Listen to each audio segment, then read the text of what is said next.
God, I honestly don't know why you placed me in this situation right now.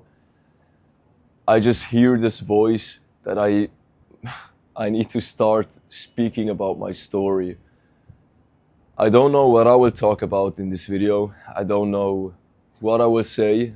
Everything I say is just pure flow state, and I'm just feeling called to speak about my story right now. So first of all, to start this video, I quickly want to pray.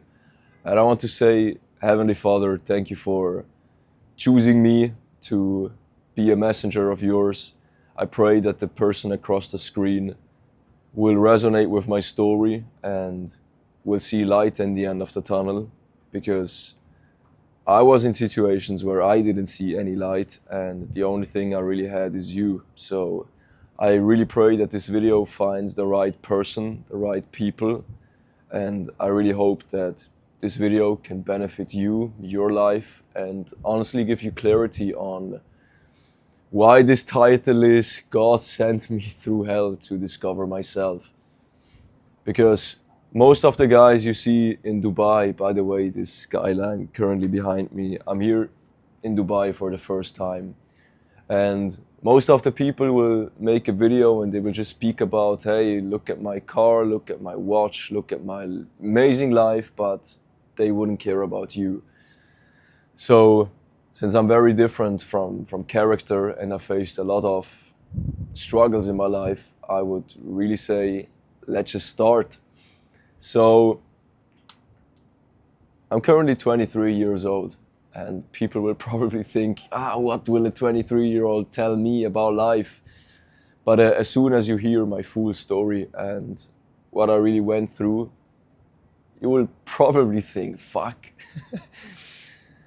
how am I able to still be alive, first of all, and second of all, how did I manage to just fight myself out of the situation? So, like I said, God, you know what I will speak about in this video, so just please give me the pure flow state and really the genuine intention to help the other people across the screen and to give you clarity. So, I'm from Switzerland. I'm a Swiss guy. I'm currently 23 years old. I have a brother, he's 25. I have, obviously, luckily, I have parents, mother and father. But I would really say the things you hear in this video, it's still hard for me to some degree to talk about it online, but for this video, I'm just purely gonna detach from my own opinion. I'm detaching from my own shame, and I will just speak about everything what happened in my life. So when I was born, I had eye surgery because I almost went blind. So luckily the doctor knew that I have to make an eye surgery and really fast made the eye surgery so I can see. That was how my life started. And the things you probably hear next will I fought them for years. I really tried to escape and I really tried to not speak about the things I'm going to talk about right now, because every single person who's watching this video will hopefully understand that this is a huge, this is just a huge step for me to finally speak about my life, my story, and my process of transformation.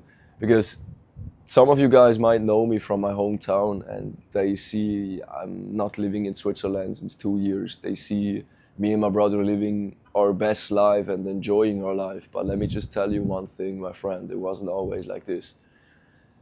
And I'm gonna speak about details right now. I'm just going to start, and probably the first thing that you will hear is probably one of the most hard things I've fought for, I would say, over 15 years as of now. And I really never wanted to speak about it, and I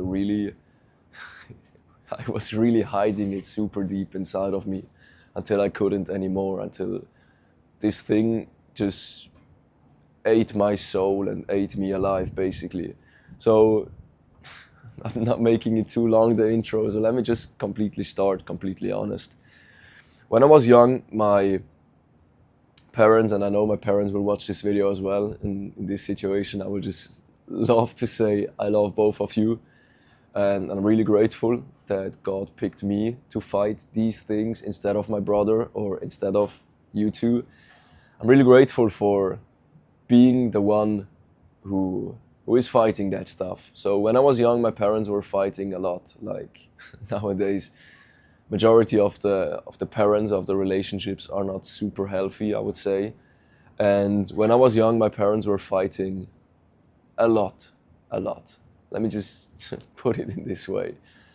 And the type of person I am, I love calm energy. I love pure relationships. I love real relationships, and I honestly thrive in it. But like when I feel comfortable with someone, my old friends, the people I know me will definitely sign this. I do everything for the person, for the people I love, like many of you guys as well. So my intentions were always very pure, and obviously this got me into some bad situations where people just took advantage of my genuine character, I would say. But it also taught me a lot of lessons, and I just fully start right now. This is Noah Minechi. This is the guy you see right now. And when I was young, my parents were fighting a lot. This really took away my security. From early on in my life, I never felt secure because one day my parents were here, the other day my parents were holding divorce papers in their hand. And it always was this back and forth of, hey, it's good, and hey, it's super bad, or my dad just left for a few days and I didn't really know when he would come back. And I would say when I was younger, I really loved to be outside.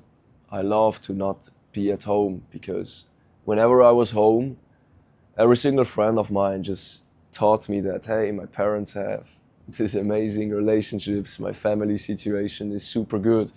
And when I looked at my family situation, it was just a lot of chaos, a lot of drama, a lot of problems as well.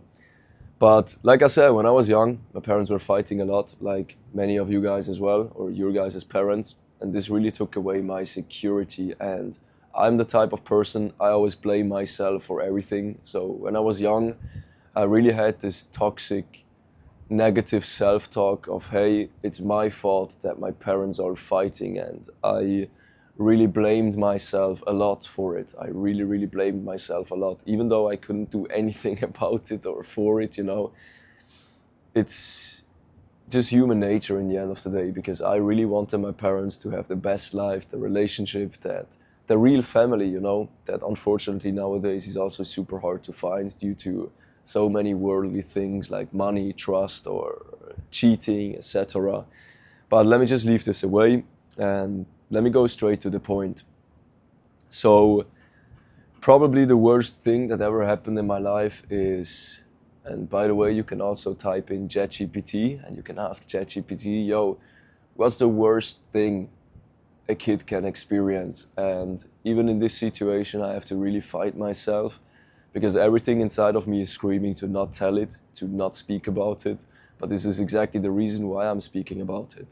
So when I was young, I got sexually abused by another boy, another man, I would say. And this really hurt my soul, like really, really hurt my soul, and it hurt my masculinity a lot. And I think now it's also time to remove my glasses and remove the cover, because you might also notice in my voice that I really looked inside and I really tried to fight it and I really tried to accept it. But when you're a man and you fight something like this, it really eats your soul.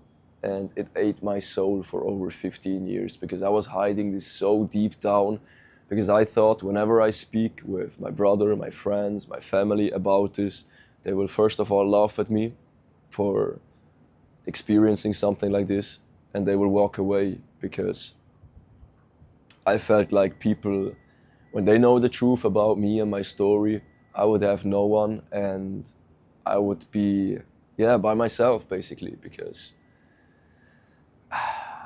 you know, sexual abuse is something super personal. It's something that later on in my relationships or in my life caused a lot of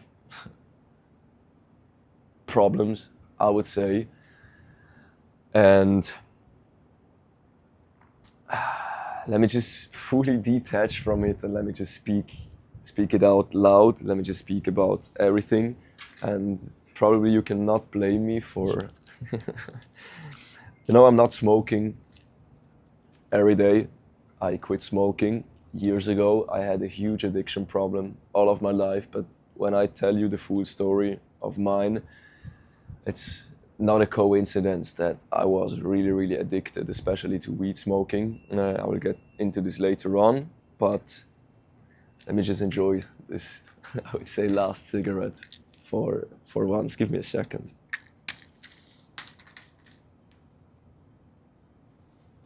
So,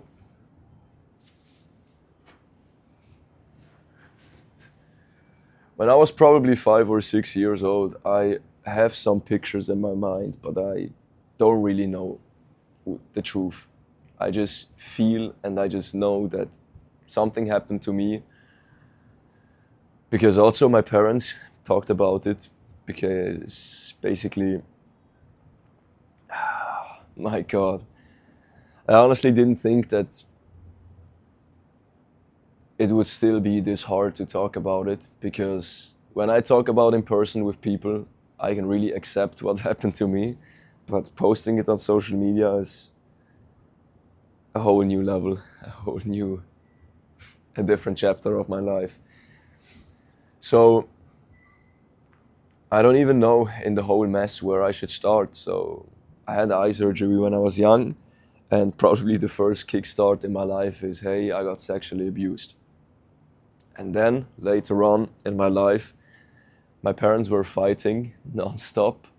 So I never knew this feeling of being secure. And I honestly, for majority of my life, I just hated myself super much, and I didn't really know why. Later on in my life, I honestly discovered why, because of the reasons I'm speaking about in this video.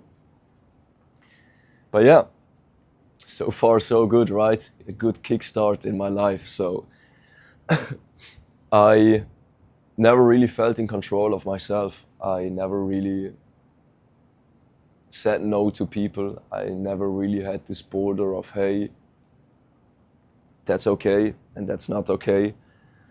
It's like I always accepted people treating me like shit. I accepted everything, and that's probably related to what happened to me when I was younger. Because when someone takes physical control over you and your body, you just feel helpless, and you just feel like you're not in charge of your body, you know? And I'm sure many people of you will resonate with this basically, or I will maybe trigger something inside of you. My goal in this video is not to tell you guys, oh, my life was super hard. My goal of this video is to tell you what it really brought forth, what I did with these shitty situations and how I dealt with them. And let me just move on. Let me just move to my 6th, 7th, 8th year in life. And I honestly always felt very alone in my life.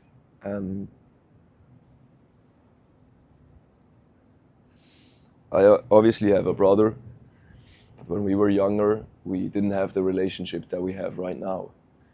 Obviously, when you have an older brother, he's picking on you and he's making fun of you, etc.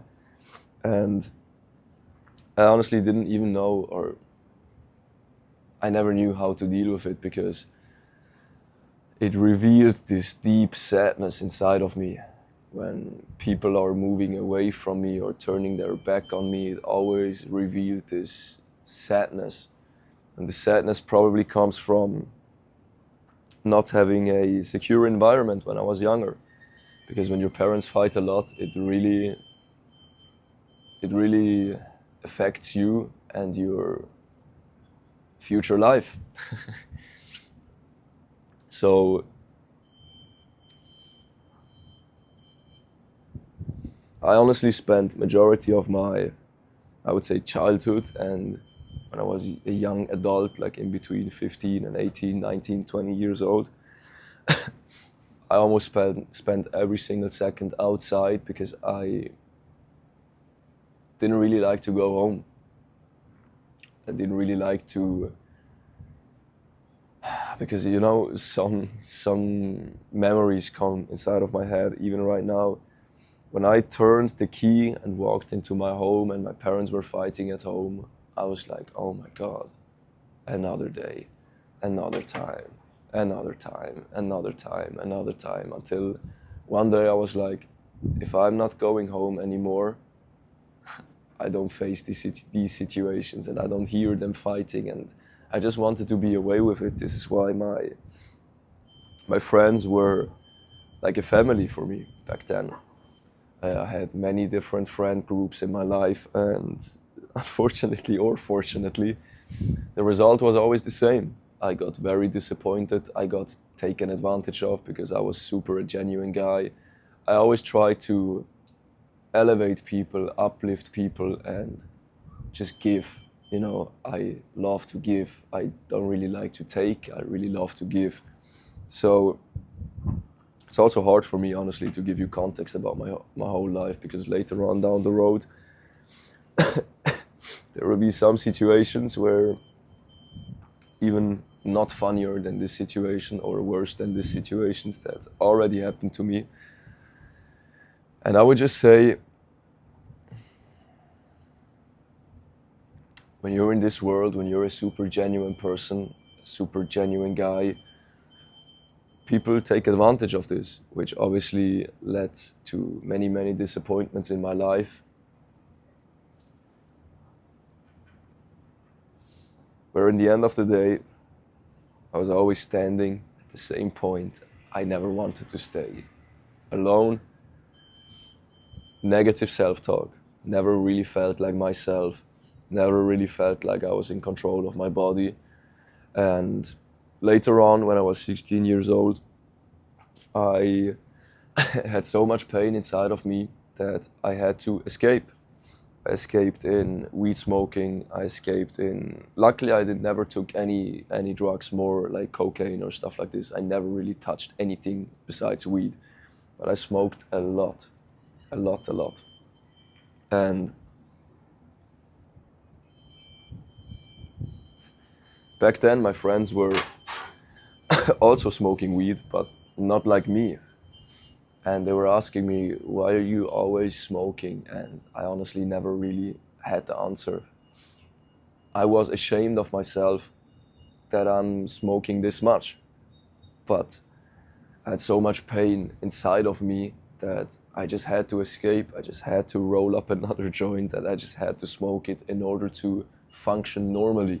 This might sound super stupid to you guys, but you experience what I experienced, you really have to numb your pain until you can't anymore. So I'd say my childhood was, when I look at it now, it was super good because it made me the person I am today. When I was in this situation, I really hated it. And honestly, I had thoughts of ending my life multiple times. I never really went into physical action, like putting a knife here or something like this, but I played with the thought many, many times, because when you're alone, when you when you faced sexual abuse, when you didn't really trust your parents, when you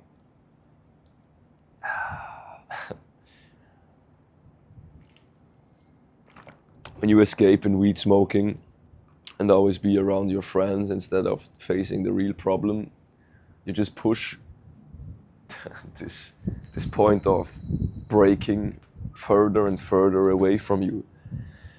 And I started to work at 9 to 5 when I was 16 years old, like everyone in Switzerland. And I can only say for 2 years I was really able to numb my pain, and I was really able to work and to function normally. Because when you, for example, when you don't have a job in Switzerland, and to the Swiss people watching this, you know how it is when people tell you, or when you want to quit your job, and the whole society looks at you like a homeless person, because if you don't have a job, if you don't have an apprenticeship, if you don't have good school degrees, etc., everyone tells you you will never find a good job, you will never make good money. So since I'm young, I faced this brutal fear of loss. I always feared loss. I feared losing my parents, I feared losing my friends, I even feared losing myself. And obviously the universe works like this. If you put out fear in the universe, this is exactly what you will get. So every single time I felt like, now I have this friend for life, shit happened, and I lost friends multiple times. It's super hard to give you guys context on the full situation, but when I just replay everything, I got born, I had eye surgery, I got sexually abused, my parents were fighting, my brother was majority of the time turning his back on me, so I was in this shitty situation of always feeling super empty inside, super, like really, really empty. And if I would show you a picture of myself when I was 15, 16 years old, you would really see that I don't fucking look healthy at all. I looked really, really sick from the inside, and you could see it in my physical body as well. So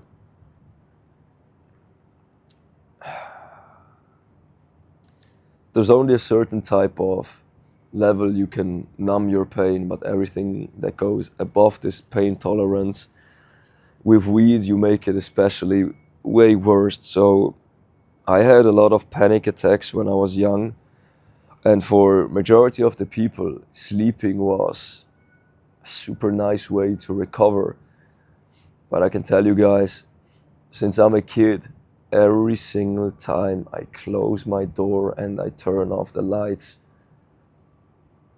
these super negative thoughts or traumas or things that happened to me came up.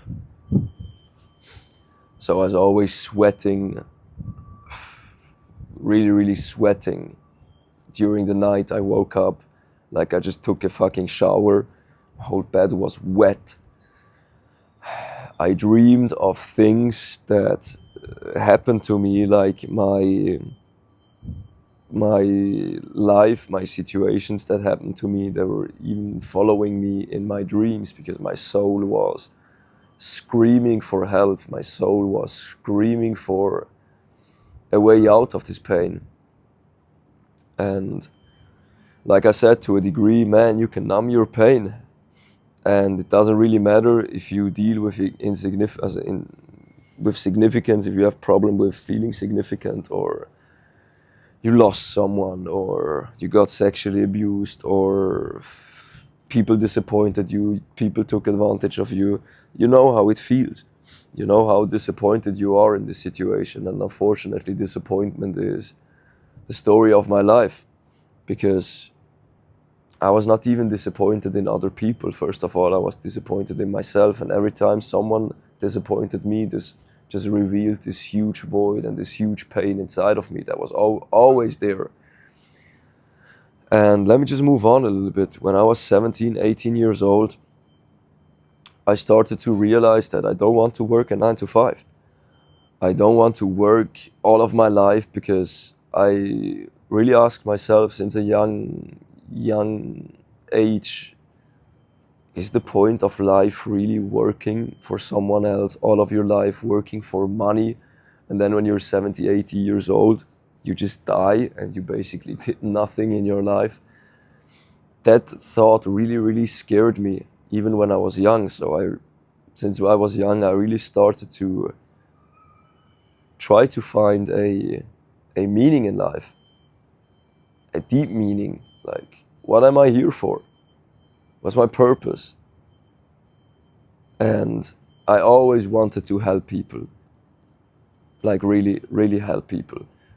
My old friends, people that know me in person, would sign this probably with their blood, that I was always a very genuine person, paying everything when I was young, helping whenever I can. When someone had a problem, I neglected myself, I neglected my problems, and I just helped them immediately. And I had a huge people-pleasing problem, but it wasn't a people-pleasing problem because I loved people more than myself. I just never wanted to look at my whole pile of shit in my life, you know. So helping people, people-pleasing, was kind of an escape for me to not look at my own stuff. So let me just move on a little bit. When I was 18 and I worked a job, I really, really felt depressed. I felt lost, to be honest. Smoked a lot, never really was happy. Was really turning in this negative spiral of it's going down and down and down all the time. And I honestly didn't even know why I had this sadness in me.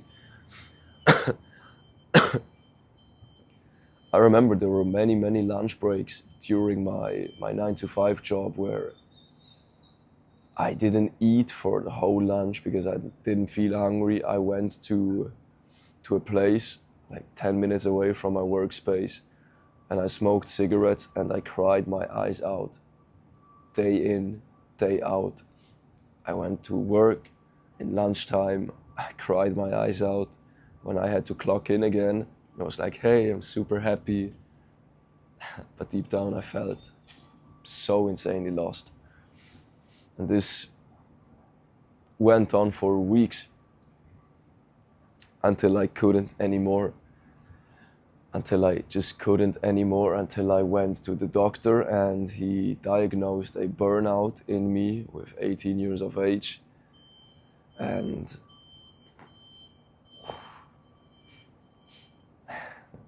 feeling lost was the best way I can put it. Like, not feeling lost, like when people say, yeah, I feel lost, I don't know what to do in my life. Like, I really felt lost.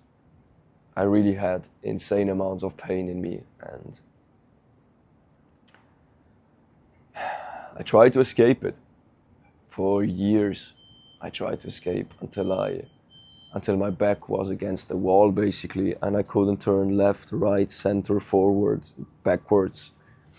I was just forced to look within. I was just forced to look at my problems in order to get healthier again, in order to feel better again, you know?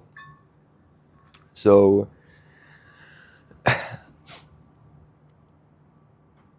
when I was 19 years old, I remember it like yesterday. And now I really need to be careful.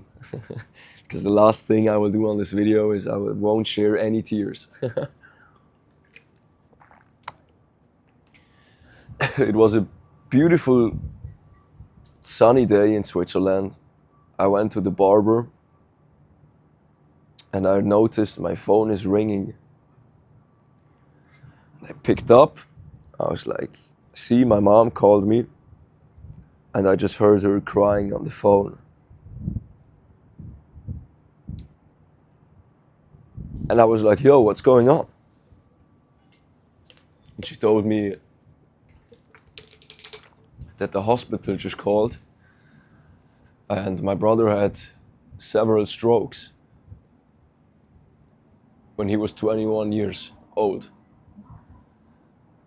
And my God, I told you I won't share any tears, but still painful to talk about this. I was at the barber cutting my hair, and I heard my brother had a stroke. And my mom was like, I need the car immediately, and I need to drive my other son, like my brother, to the hospital. And I can only say for majority of my life, my brother was like my father. My brother was the only person I really had in my life, like where I can look up to, where I can talk about stuff, where I can just be myself, you know?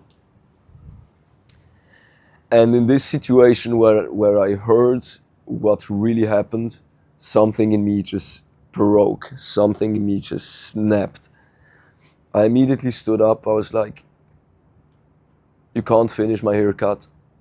I need to go to the hospital. At that point, it was peak COVID time. Like a few weeks maybe before, 1-2 weeks before peak COVID time. And I went home, saw my mom crying, laying on the ground, crying her eyes out. I saw my brother scared for his life.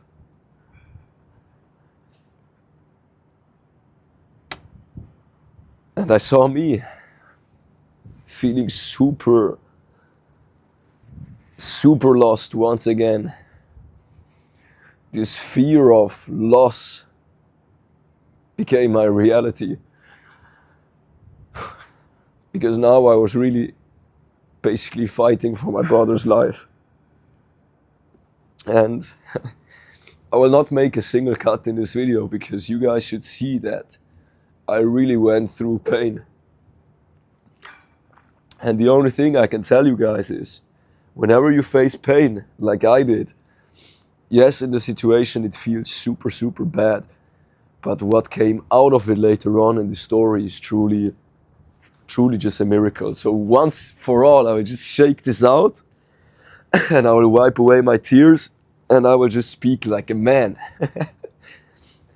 So I was home, gave my mom the car key, my brother drove to hospital, and there I was, in my apartment, alone, thinking my brother will have damage for the rest of his life. He will die, or I don't know what happens. And at that point, the only person I could turn to is the man above. I cried my eyes out and was like, God, if you take away my brother from me, after everything I already experienced, I will take my life as well. I will take my life as well. And my mom drove my brother to the hospital, and later on the doctor told him that he needs to do heart surgery.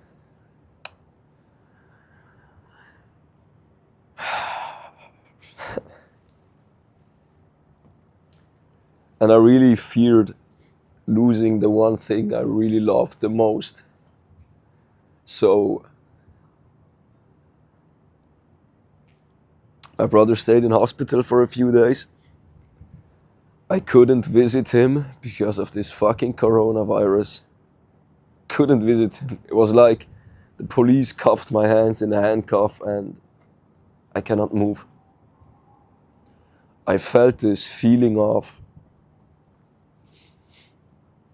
having like stomach punches and basically feeling knocked out, feeling super dead inside of me. Feeling like with this message that my mom gave me, a part of me died as well. So later on, we heard from the doctor that my brother needs to do a heart surgery. Luckily not an open heart surgery. And I went outside. I smoked weed like never before. Like never before. Joint after joint after joint after joint after joint. Smoking probably 4 or 5 joints in an hour or two. Until my friends came and I was like in my job, hey, I'm super happy. putting on this mask of nothing happened in my life and everything is good, until I just broke out in tears.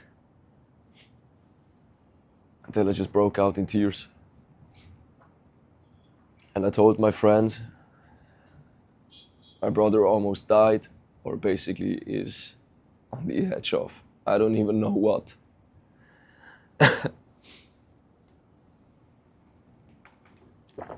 And if you guys watch this video, I super forgive you for this situation. I forgive you for the comments, and I really forgive you for everything. I told a few friends of mine what happened, and they replied to me, and they told me, Noah, you know what? You should talk to a therapist.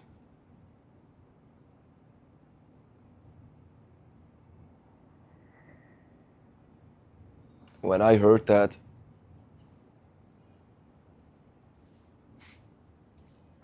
even now I don't even know what to say. It's like I was on cloud 7 and I felt like everything, like you know when you have these cards and you make like a card house, it really felt like now I just lost everything. Everything, because the one thing I wanted from my friends is to just understand the fucking pain I was going through in this situation. And they were super happy. Talk about fucking Clash of Clans and smoking joints together and escape their own pain as well. And they never really knew what I was facing. Like what I was really, really facing. Let me just check if the camera is still recording.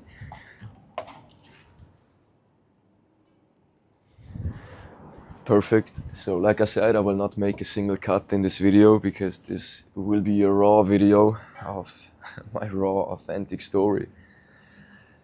So there I was.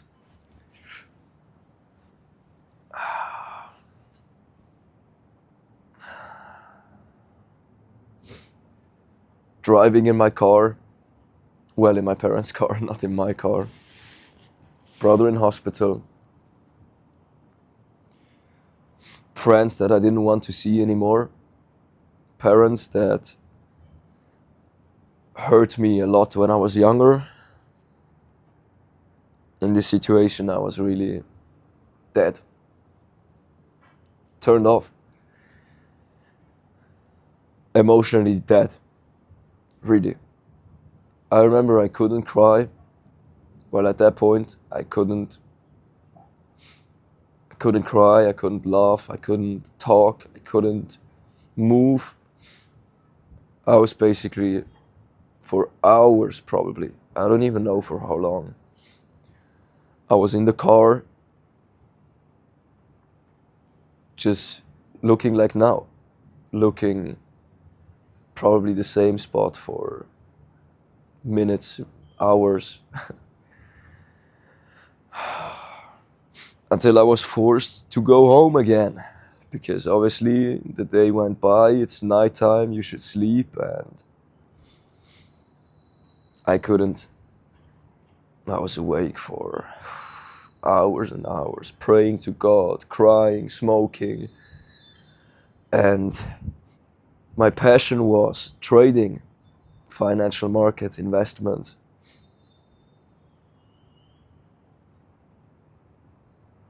Even fully honestly, I don't even know how I survived the situation.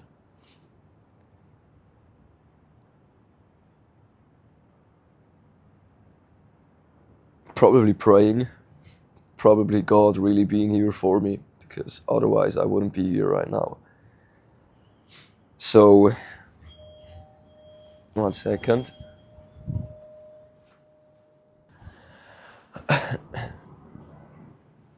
So I had to make a cut because my brother just rang the bell. So like I said, my only passion back then, my only escape was learning how to trade, learning how to manage the financial markets, learning how to just escape my reality back then. And later on, the pressure got better. It was really better because we heard that it will not be a huge operation my brother has to go through, and we really knew it will be all right. So situation got way better, but the emotion I faced was still inside of me, obviously. So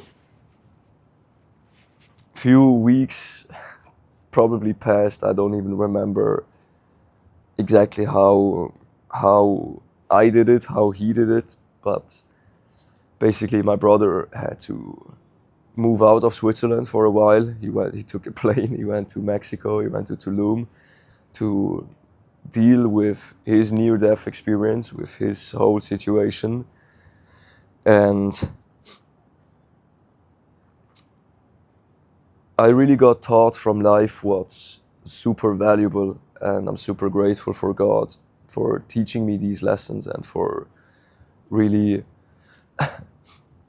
telling me what's important and what's not important in life. And you can sit here if you want, by the way.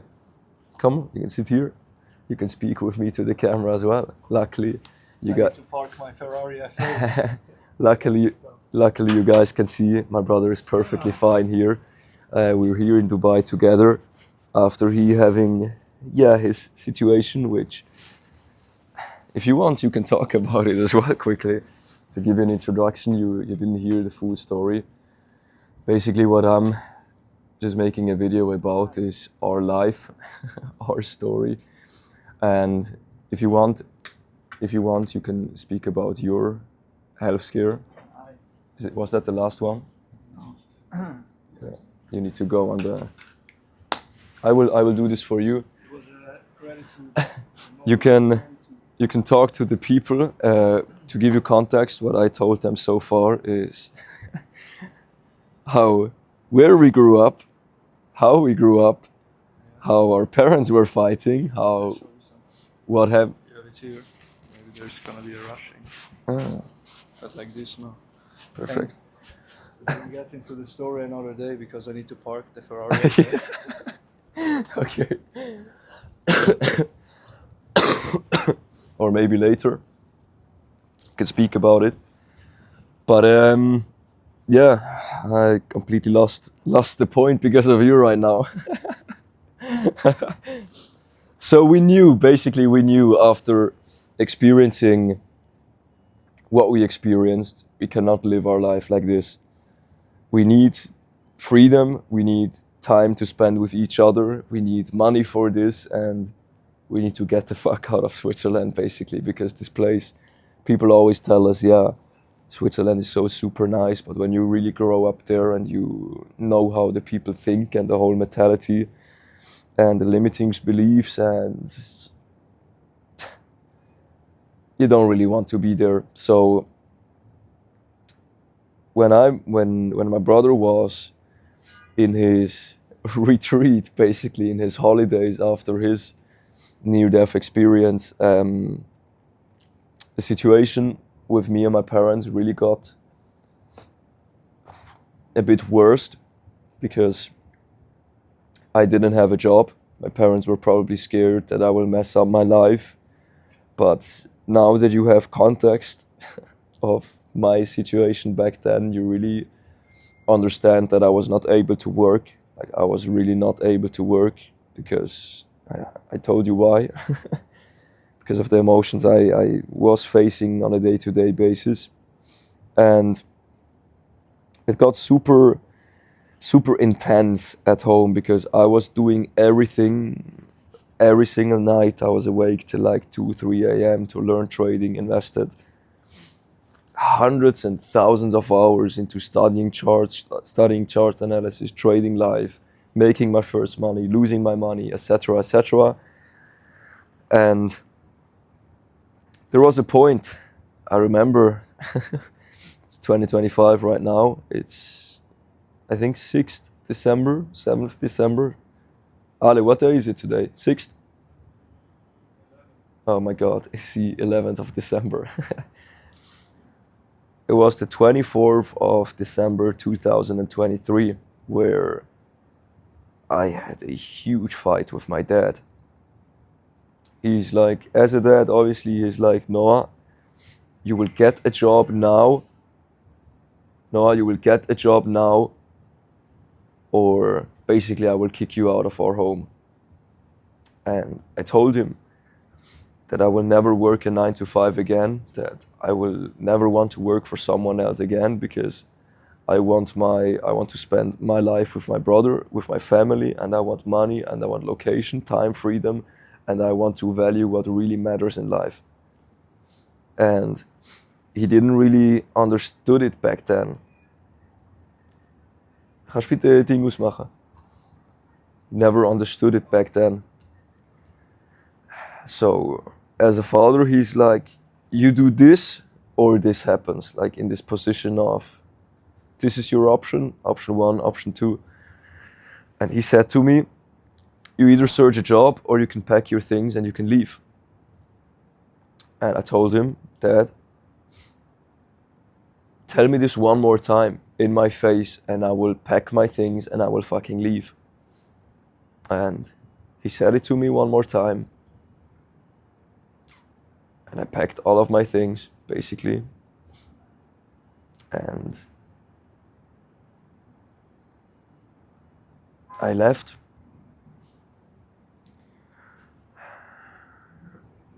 And honestly, back then,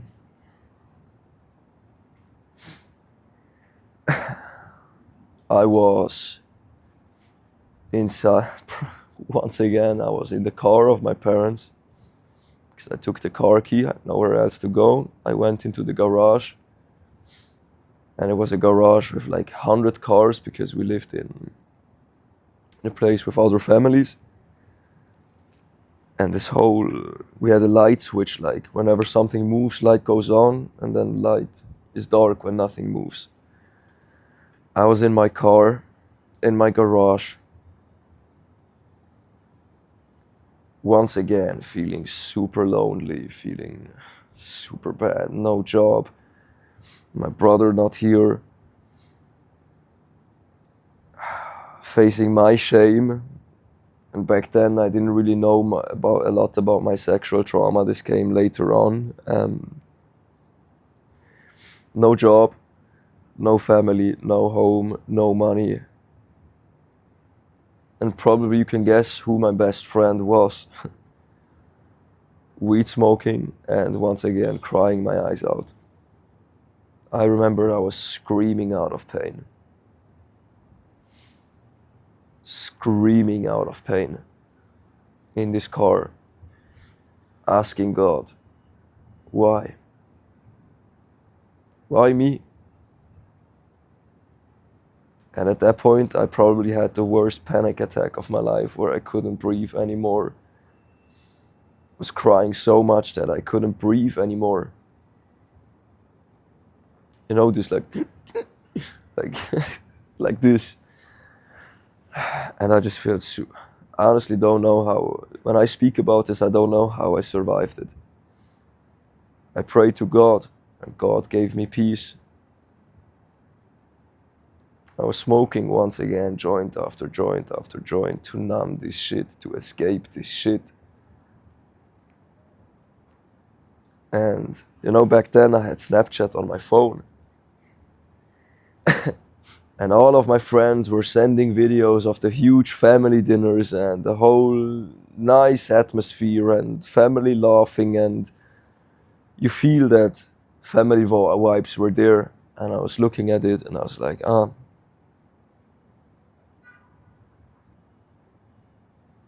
And I just got kicked out at Christmas, not knowing what to do next. So let me just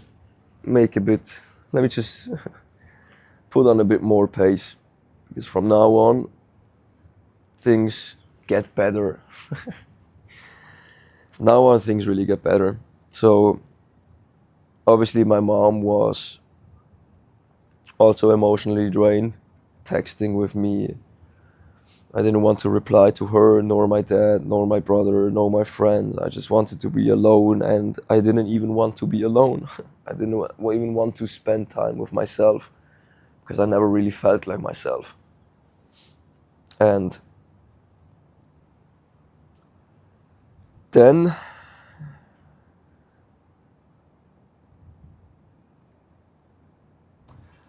it's super hard to remember exactly what happened, because I blocked so many of these emotions, like really blocked them and placed them somewhere in me where I never find them again.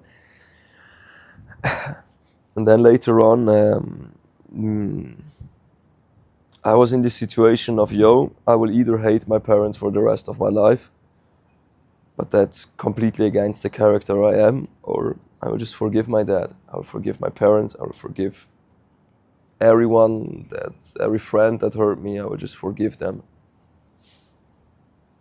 And I chose option B.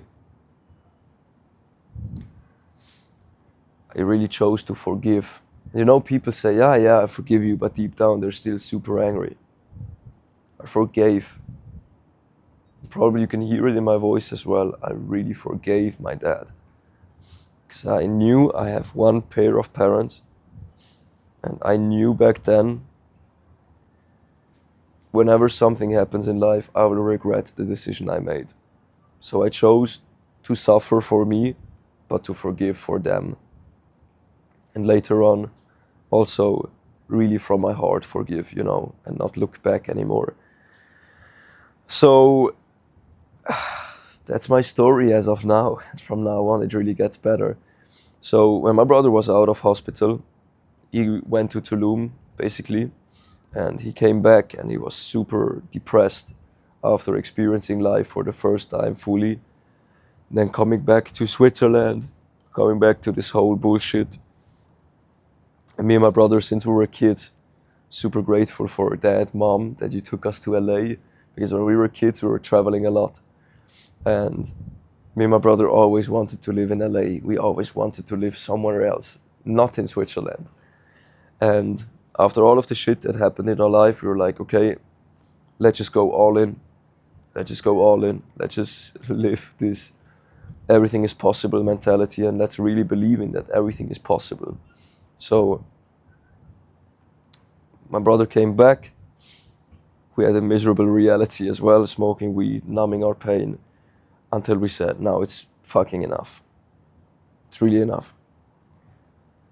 Now we book a one-way ticket to Tulum, Mexico, and we will just follow our dreams, and we will relentlessly put in the work necessary in order to make money online, in order to live location freedom and time freedom, and most importantly, me spending time with my brother.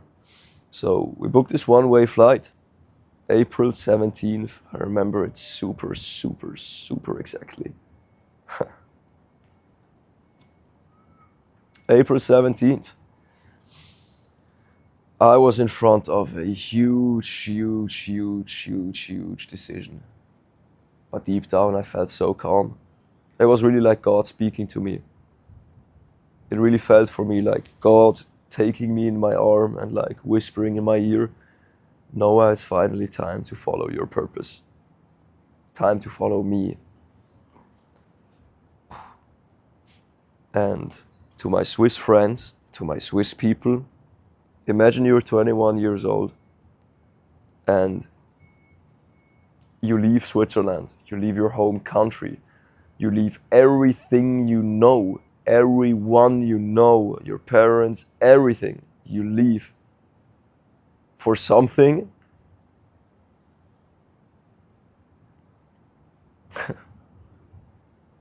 you cannot see. And that's when I learned, the first time I learned about faith. Faith is believing in the unseen. And this faith, this believing in the unseen, believing that my vision that God placed inside of me, the life that I always see when I close my eyes, we took a leap of faith. We booked our flight, went, never returned. Never returned. So it was super hard for me to let go of everything, because I was holding on a lot. And there I was in Mexico, making probably, me and my brother had like 7-8K saved up in our bank accounts, not a lot of money. Pushing ourselves into this cold water, like, okay, now we really need to do something. Now we're in a situation where we really need to fucking do something. My brother worked as a marketer, marketing agency.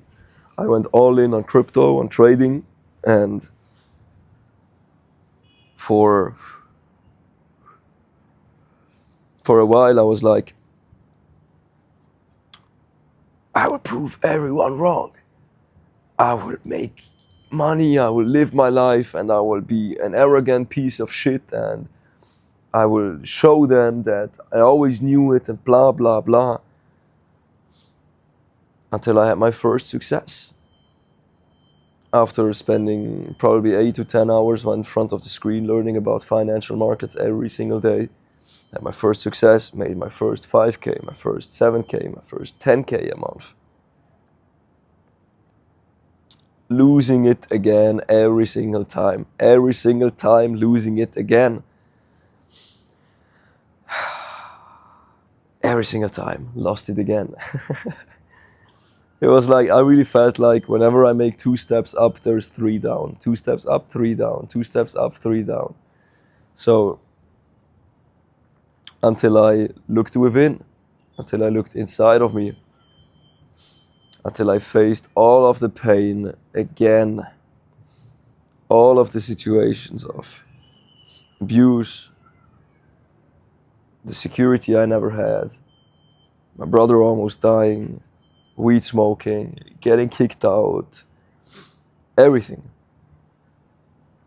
And I really had to force myself to go through this process. For 2 years I had it super hard, super hard. Looking within, going for 3 days into a jungle with jaguars and the most venomous snake in whole South America, sleeping in a tent with 7 other men in a retreat, where the whole point of us doing this is to go from everything in Switzerland, basically, to nothing.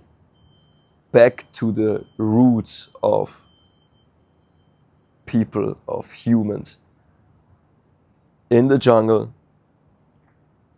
And I can tell you guys, the guy who organized this retreat, he was like, guys, we're in the jungle, this is no joke. Animals here can kill you. Watch your steps. We don't have any anti-venom. If you get bit by a snake, you're dead. Because the next hospital is 2 hours away. Scorpions, spiders, snakes, jaguars. And I was there with my brother. I was like, yo, I only saw this in movies like Bear Grylls, this guy who survives in like environment like this. And I was like, okay, now I'm in this situation, huh? And the whole retreat was about letting go of, you can tell traumas, you can say pain, I don't even give a fuck how you call it. It's just letting go of what happened to you. So we made several exercises of just speaking about it, letting go, like just processing the stuff that happened. And I remember I was always the only guy speaking about venomous animals. Because from the whole TV shit, I knew I will never want to see a venomous snake in my life, because I hate snakes. Because they can take your life in like a microsecond, like an hour. If you step on it, you're dead. And later on, I flashed my flashlight, and there it was. The most venomous snake in South America. Next to it, scorpions. Next to it, spiders, tarantulas, or how you call them in English. And I was like, okay, now I see it. You know what? I leave you alone, you leave me alone. I go this way, you fuck off this way, basically. Obviously avoiding it, like not being stupid and touching it and stuff like that. But that was like the first time I faced my fear, really facing my fear. And God was like, okay, no, this is not enough. I still know you're super scared of venomous animals. Let me drop one of them onto your head. And yeah, you listened right. You heard right. Dinner time, first night in the jungle, coming from Switzerland, for where I had everything, to the jungle. I remember I was holding my plate like this, like a glass plate like this, waiting for food.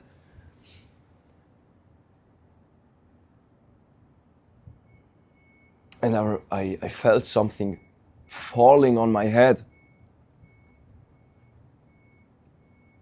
I had my plate like this and like this. I was super close to getting food, so I held the table like the plate like this. I felt something falling on my head. I didn't know what it was. And then I saw something fell on my arm and right in front of my feet. And I put the flashlight down, and it was a scorpion this big. Black, like black, a black scorpion like this. And you should have seen my face. I was pale, I was white in my face, I almost threw up. Because I was like, did this thing just sting me? And I looked at my arm, I was like, Ale, like my brother's called Alessandro. I think something just stung me. Like, I don't know what's going on. This shit just fell on my head. Freaking out, basically, understandable. And he was basically in shock as well. He was laughing a little bit because I was super white. I was so close to throwing up, literally. And then I looked at my arm, nothing was swelling. I had no wound anywhere. So I knew, okay, didn't sting me. But still, it fell on my head. It really fell on my head. So, yeah. That's when we learned how to appreciate a bed, appreciate money, appreciate food, appreciate water, appreciate a shower. Because for 3 days I was showering with a bucket and I was drinking water that was standing in the sun for hours. I was eating some vegetarian shit food because the guy organizing the event was like, okay, we're in the jungle, we cannot take any meat because it will get bad after 2 or 3 days. Let's just take vegetables and shit like this. Okay, so that was like not the first time I came in touch with self-improvement and facing my fears. But there's so many things I could speak about. My God, I'm 23, but I experienced so much. Like, I was in Tulum, finally making my first money, like investing it again into other crypto coins, never taking a single dollar out, always investing, making money, investing, compounding everything. Until I had my first huge success where I made like good money. And obviously I never cashed it out because the crypto boys told me to hold my moon bags and stuff like that. So I was like, yo, Ale, we finally have some money. Let's not take it out. Let's make $1 million and from there on I will cash it out, etc. Like being a kid about it, you know? Because at that point I was 21, 22, I was 23 now, like not really younger, but yes. Okay, so later on, I met a guy called John Gabb. Shout out to you, my brother. He was our mindset coach. He flew from the UK to Tulum. My brother knew him because he was making marketing for him. It was one of his first customers for marketing service. And he was like, yo, guys, let me come to Tulum. I hate my life in the UK. Let's make the best out of it. and we lived together in like a 2-bedroom apartment with 3 people. He was 27 at the point. 3 young entrepreneurs. It was chaos pure. Legendary times. Legendary times. So later on, through like the whole self-improvement mindset journey, he asked us, yo guys, what's your biggest fear? And since I'm a kid, my biggest fear is heights. For me and my brother, heights was the horror. The worst thing ever. So a dickhead he is. He's like, coincidentally, my biggest fear is heights as well. But we're men, we're not some pussies. Let's not escape our fears like every single one in this earth. Let's lean into it. He was like, what's the most stupid thing we can do in order to face our fears? And he's like, guys, let's go skydiving. And I looked at my brother, I was like, fuck no, I will never do skydiving, especially not in Mexico if I don't even know like if the parachute opens or not because of the quality, obviously. My brother giving me the same look. He's like, this guy is fucking tripping. He's nuts. Yeah, you skydive, I wait. And then, I'm saying idiot now, but thank you at that point. Thank you, John. This idiot, we had a group chat, super impulsive people, every single one of us having super like ADHD on a mad one. The group chat, it was Friday night. He's like, guys, guess what? I just booked skydiving for every single one of us tomorrow 10 a.m. If you don't come, you're a bitch. And I looked at my brother, he looked at me. And we were like, oh my God, bro. Like, seriously.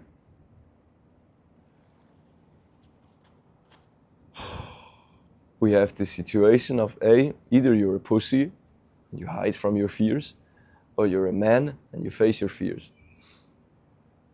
And me and my brother are typing in skydiving, Playa del Carmen, watching videos, plane going up super high, jumping down, landing at the beach. And we're like, okay, we cannot hide. Because if we would be hiding, he would call us a bitch for the rest of our lives, and not with me and my brother. So Saturday morning, 9 a.m., he came into our apartment. Guys, let's go. He was super nervous. I was super nervous. My brother was super nervous. We smoked a joint before we went because we were so scared.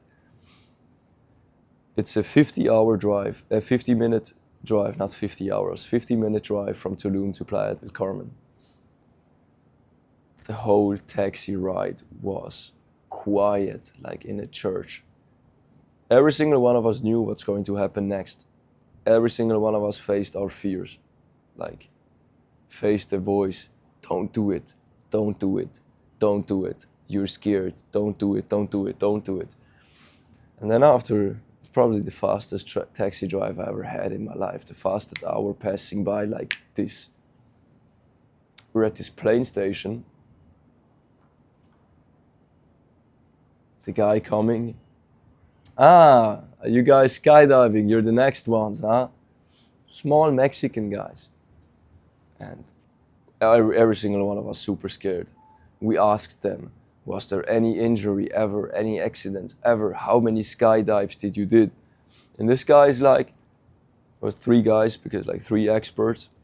I did 400 jumps. One guy did over 1,000 skydiving jumps. And at that point we're like, okay, if this guy did it 400 fucking times, what's one time? Like, the fear got a little bit like less. Okay, we took this thing, like packed everything, the guy put everything on.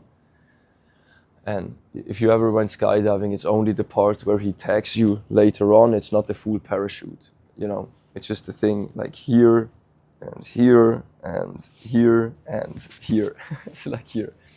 So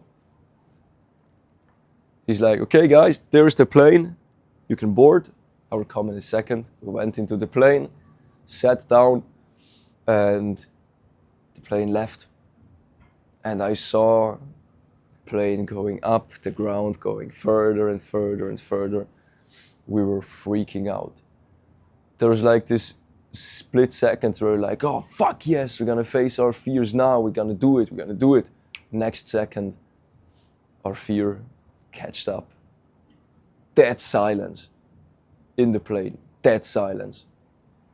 The pilot is like, guys, 5 minutes, then we're ready. I looked out of the plane, thousands of meters in the air. The houses looked this tiny. We went above the clouds. And then this dickhead was, guys, we reached the altitude. And then the expert was like crawling behind me, was making everything super safe. I asked him 4 times, is everything safe? Like, did you really put this in here? Am I really safe? Am I really safe? Everyone asked 4 or 5 times, is it really connected? Because it's fucking Mexico. And the guys were like, yeah, don't worry, everything is fine, everything is good. Like showing me that he did this. So I saw it, you know. I saw that everything is connected. And then this guy is like, okay guys, I open the door now. And then this idiot opened the door, probably like 10,000 feet in the air. I don't even know what it is in feet. Super high. He opened the door next to me, and my brother wanted to jump first. I was the last one to board the plane, so I was the first one to jump out. This guy, I'm gonna call him idiot right now, because at that point he really was an idiot. Opened the door next to me like it's a car. And he told me, okay, now you basically put your feet outside and then put your feet like, you can see it here maybe, put your feet like below the plane. And I looked at him, I was like, what? It's like, what? What should I do? I should put my feet out of the plane in thousands of meters in the air. Mentally, I was like, okay, let me do it. Let me face my fear, let me do it. My body was not moving.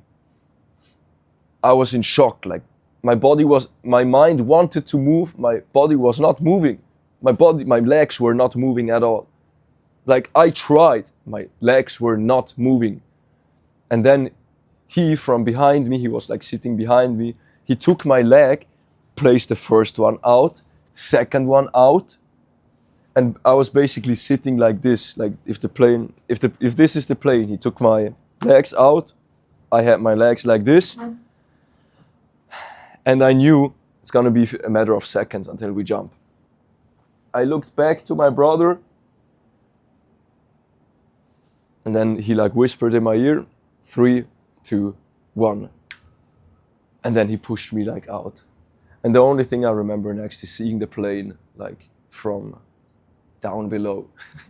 And to all of you guys who played Fortnite or Rebirth, Warzone, I really felt exactly the same. The first 2-3 seconds, horrific, free fall. But then I loved it. I loved it. And we were in this free fall for like a minute. The ground was coming closer and closer and closer and closer and closer and closer and closer. I really felt like you guys who played Fortnite or Warzone back then, it really felt exactly the same. So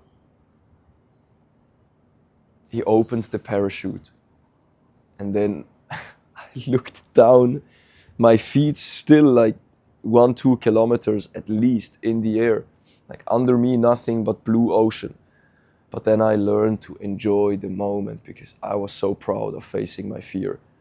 So proud of facing my fear. And the rest is just history. Like, once again, we went down in this spiral, and then like this again, down again, down again. And eventually skydiving was over. I landed at the beach.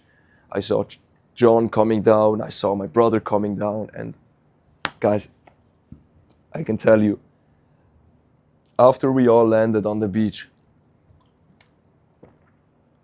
the energy was surreal. I knew I just faced my biggest fear. I can fucking do everything. I can invest huge amounts of money with no fear. I can basically conquer the world. I can do everything. And let me just check if the camera is still recording. And that was really the emotion. Man, I looked at my brother, I looked at John. We all faced our biggest fear. And we were super proud of ourselves, praying to God, like, thank you for landing safely, thank you for landing. And at that point, I realized that fear is your fucking biggest liar. I loved skydiving before I was terrified. I was only terrified because fear means false evidence appearing right. And I was like, okay, if in one area my mind is lying to me, in this area my mind is lying to me, this area is my mind is just lying to me. So everything my mind told me I should not do, I did. Because I just realized your mind is the biggest sabotage. Like, your mind is either the tool for success or the exact opposite. So I felt unstoppable. A few weeks later, my invests performed better and better and better and better. Our crypto run was going up and up and up and up.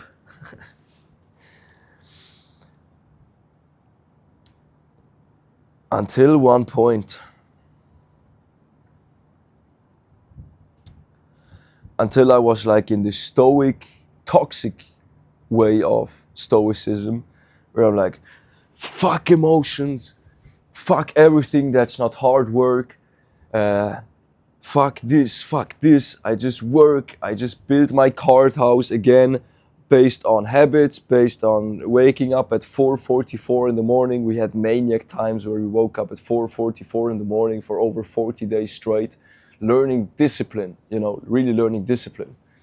Had better results, obviously never taking a single dollar out. Compounding, and moon boys telling me, buy this coin, buy this. My trading strategy back then was working super good. But then one thing happened. When I was younger, I always thought money will fix everything.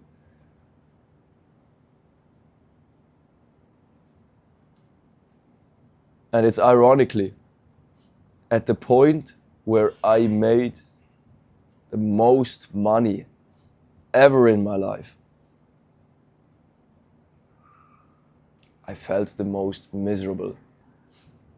I thought money will fix my not my insecurities, but my pain that I faced in my prior life, not in my prior life, but in my younger life. The shame, the guilt, the regret, the fear of loss, etc. And I can tell you guys, money amplifies who you are.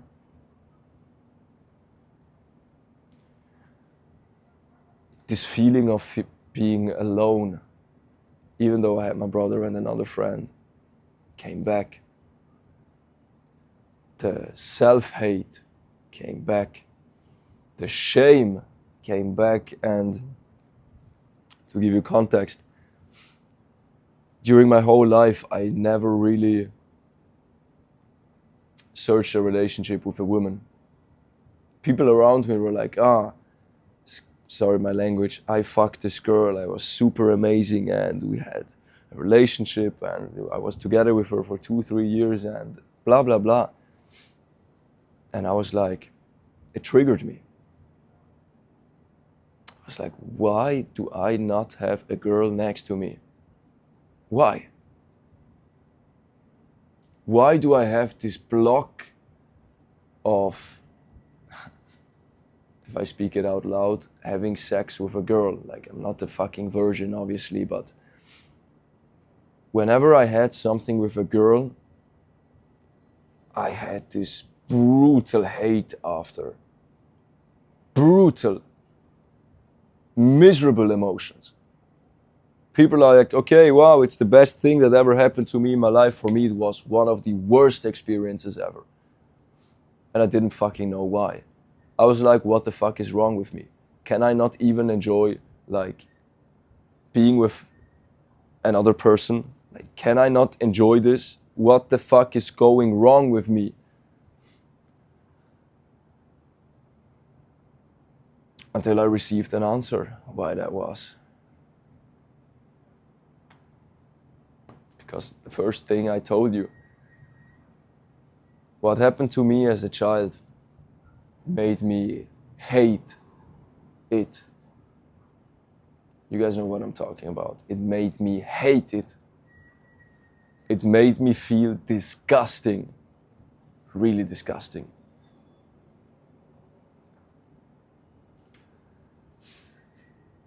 I made the most money ever. I was the most depressed ever. Alone. Facing my shame. Not accepting that this happened to me. Fighting it with ego. Because let me tell you one thing. If you're a man and you just imagine something like this happened to you, you lose your soul. You lose your... I wouldn't say you lose your masculinity, but you lose your drive. And you lose the interest of having relationships. So,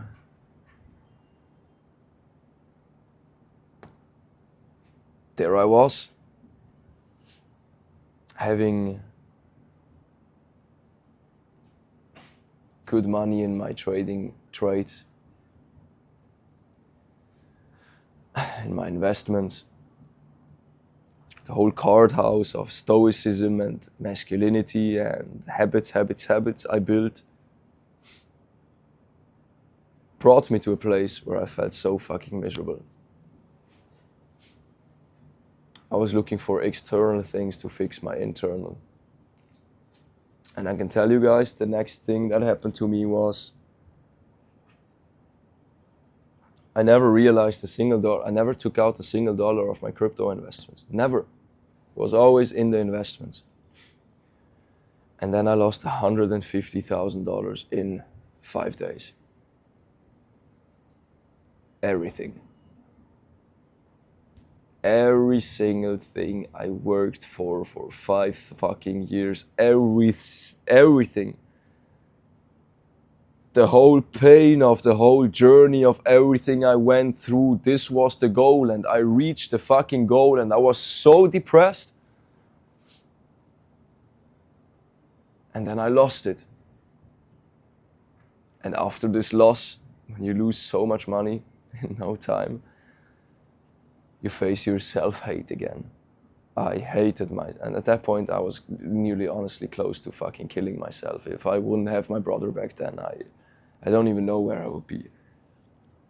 Hating myself, blaming myself, feeling ashamed of what I did. And this shame of my experience as a kid came back, feeling so much shame, so much hate, everything. And I was once again forced to have handcuffs on and not fucking move, because I had to accept it.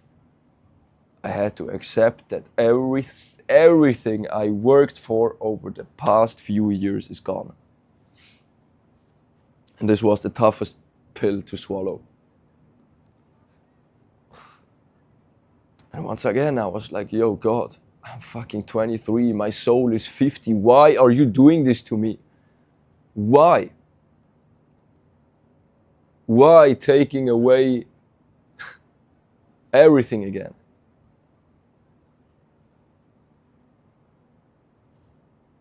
Silence. No answer.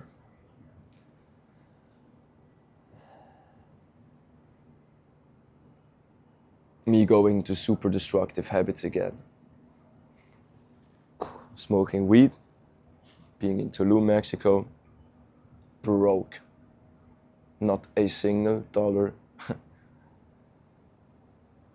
I remember I was at the supermarket buying a pack of pasta with tomato sauce. And my card got declined for like total value of €4. Card got declined.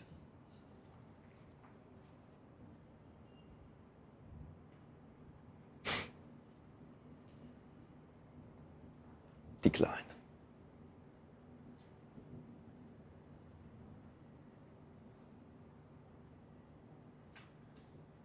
Say it one more time. Declined.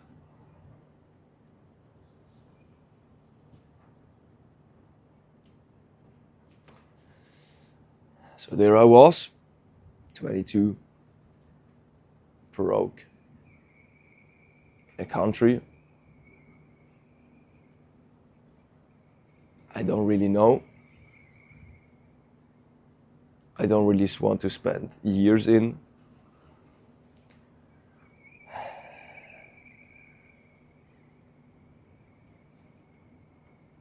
Yeah.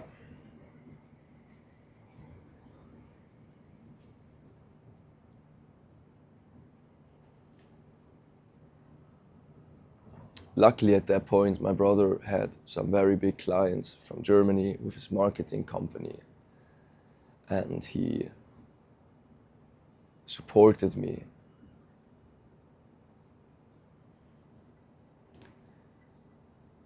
But I was seriously asking myself, I even have a tattoo here where it says God first. At that point, I wanted to put God last. Because I was like, God, you whispered in my ear, I should leave my home country to follow your call. And this is the outcome for me leaving everything, not for money, for God, leaving everything in order to get closer to my purpose. I was really, really angry. I was like, you know what? Maybe I just need to accept that my life is shit. After making 3 steps up, I make 5 steps down every single time. Every single time I have something, it gets taken away from me. I ignored God for months, for weeks, months. No prayer, frustration, trying to chase the money back. Not working. Being broke. Until I was leaning back and I was like, you know what?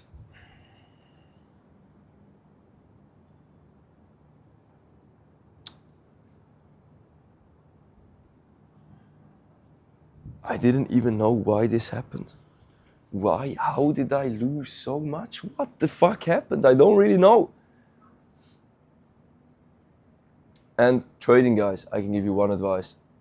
You trade your traumas. Trading is super psychological and you fucking trade your traumas.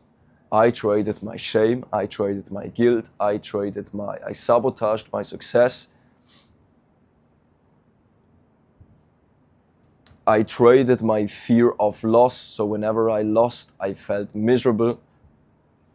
I traded all of those things until I had no other option in order to once again deep dive in all of these emotions and finally once and for all leave them behind. So I talked with my brother for the first time in my life about what happened to me as a kid. I talked about my situation with my parents, my kick out, my XYZ, my everything that happened to me. Almost losing him, everything. I was forced to go over it again.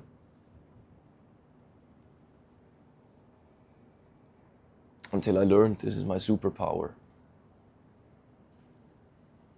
Until I learned, hey, you know what? Even if shit is going down in my life, I will still be me.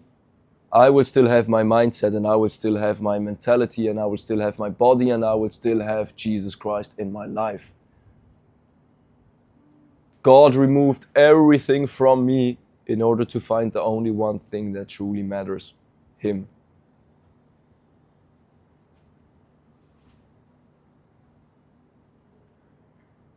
So I was like, God, okay, you blessed me with so many things before. Why did you take it away from me? And He answered, because of pride. Because you were loving money more than you were loving me. You tattooed on your body God first. You were placing money first. Put me first. Seek first the kingdom of heaven, and everything else shall be added unto you.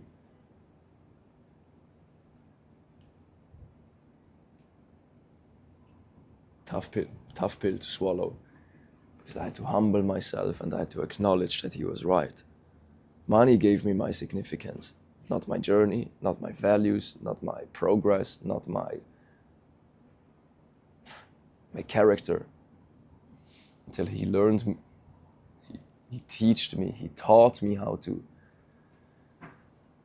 detach from external and live from the internal.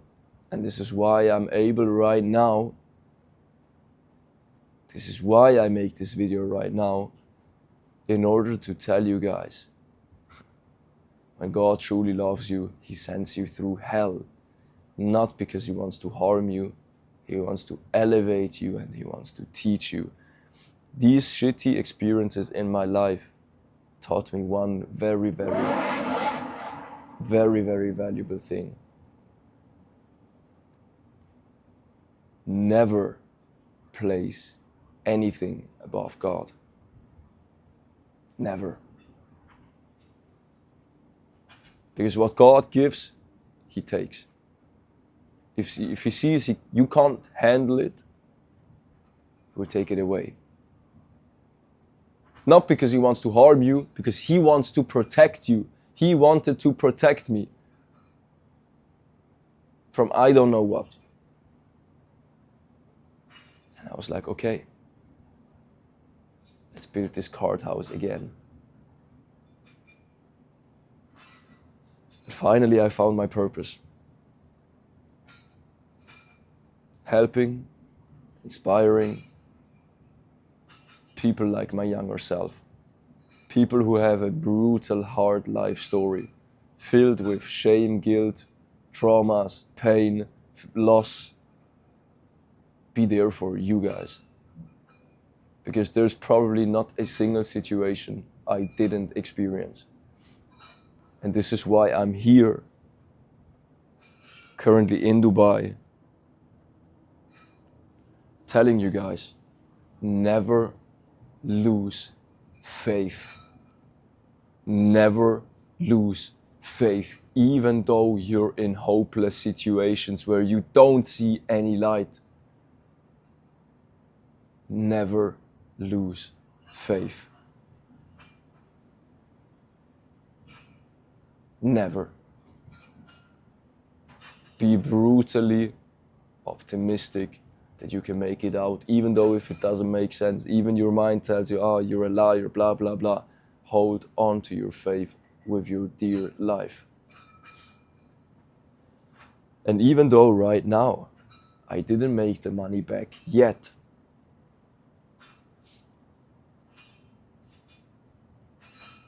do you really think the character I am right now, the shit I've been through, do you really think I will not make millions in the future?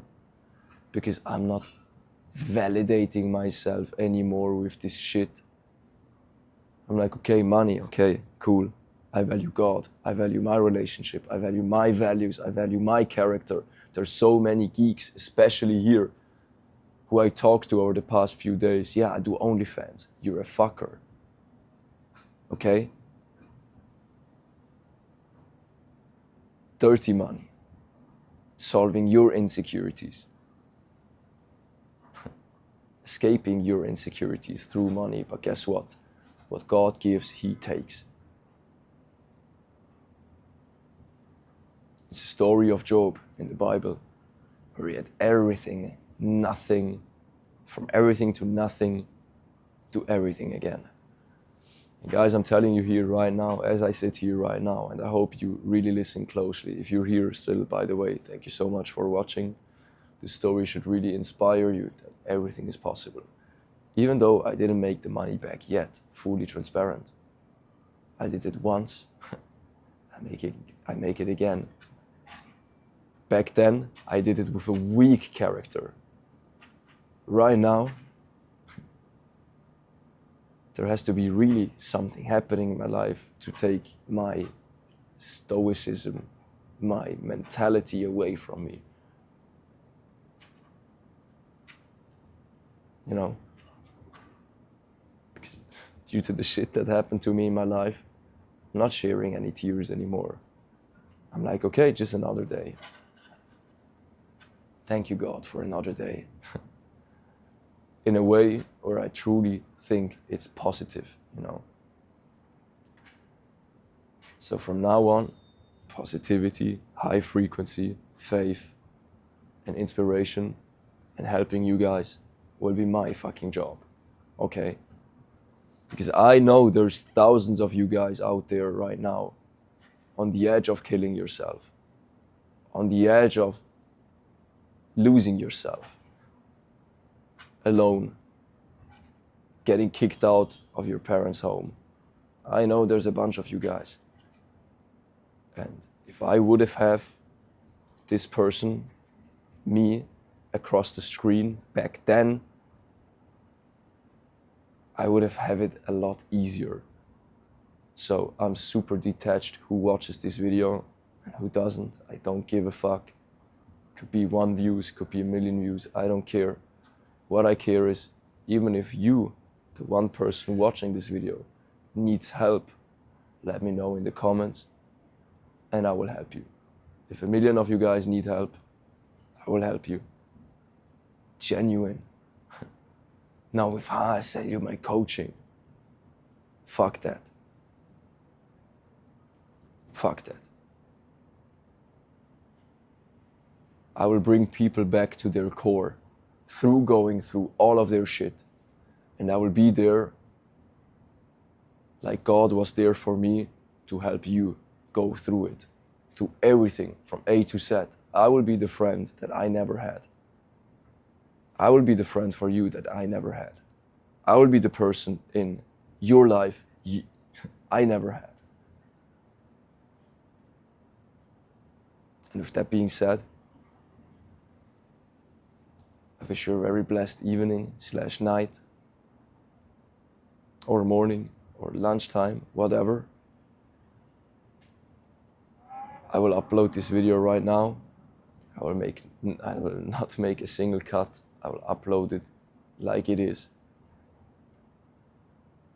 I will detach from the shitty comments. Even if a fucker tells me, you got X, Y, Z. Yeah, so what? I would rather have my life story instead of no life story, living in a shitty place I don't want to live, all right? And if someone laughs at me for my life story, I will not laugh back. Because I would have many reasons to laugh at you as well. I'll be like, okay, this guy's just insecure, not aware of his own traumas and pains. But he will